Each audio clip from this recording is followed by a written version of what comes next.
least exciting or at least intriguing part of the campaign is the election itself. Obviously, the results aren't in much doubt. Vladimir Putin's expected to win another term, which will give him another 6 years in office. The question is, for the Kremlin, first of all, how many people show up? So turnout is a big issue, and it's seen as a barometer of legitimacy, whether they're able to generate enough excitement, enough intrigue in this strange campaign itself to get people to actually come out to the polls. So there's several things that they've been doing to try and generate a bit more excitement around this election, which is more like a coronation. They've invited a series of candidates from the systemic opposition and others like Ksenia Sobchak, who seem to be operating at least with the agreement or the blessing of the Kremlin to suck up some of the opposition vote. We've seen Putin going out and doing a host of stunts, as he likes to do from time to time, a shirtless dip for Ksenia last week, and we've also seen attempts or reports of attempts to turn the election itself into sort of holiday atmosphere. So they're holding the vote on March 18th, which is of course the anniversary of the annexation of Crimea, Russia's official annexation of Crimea. There are reports that governors in different regions have been asked to try and get people out to the vote by creating a holiday-like atmosphere. So there's a whole bag of tricks in play, but the last thing that the campaign looks like is a real campaign. It's a scripted spectacle.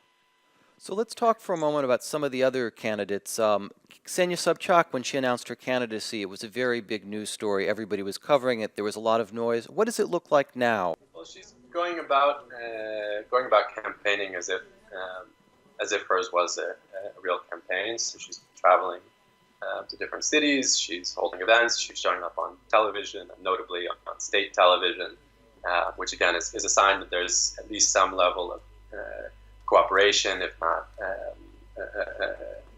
collaboration, with the powers that be. She's obviously said quite openly that hers is her campaign is not an attempt to win, that she doesn't expect to win, that her goal is not to win, but rather to, she says, provide an outlet for those who are against the other alternatives.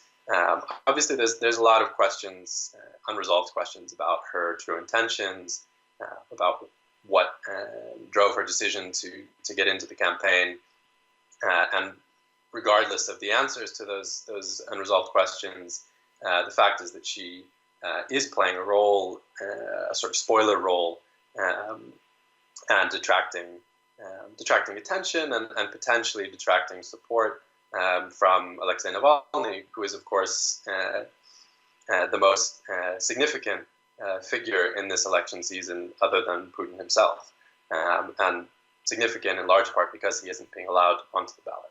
Well, Navalny's ability to bring younger people out to the streets at protests last year certainly got the Kremlin's attention. So we've seen the Kremlin also attempting to play to the youth vote. Navalny's role is less one of sort of electoral politics. His role, I think, is really a longer term force in Russian politics. And what we've seen him do in the course of this campaign, as it were, is build a national network of what he calls stabs or headquarters in cities across the country. He's used these networks of volunteers, of supporters, to generate large crowds, both at his appearances and also at the protests, which he's continuing to hold. So there will be another march next weekend on January 28th. which is expected to draw significant crowds. And I think he'll continue to push his agenda on the streets, because that's the only channel that they've really left open to him.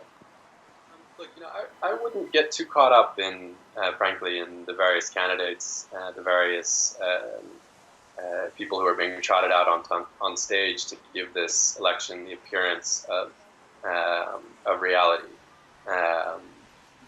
What's an open secret to frankly everyone in Russia is that this isn't a competitive election.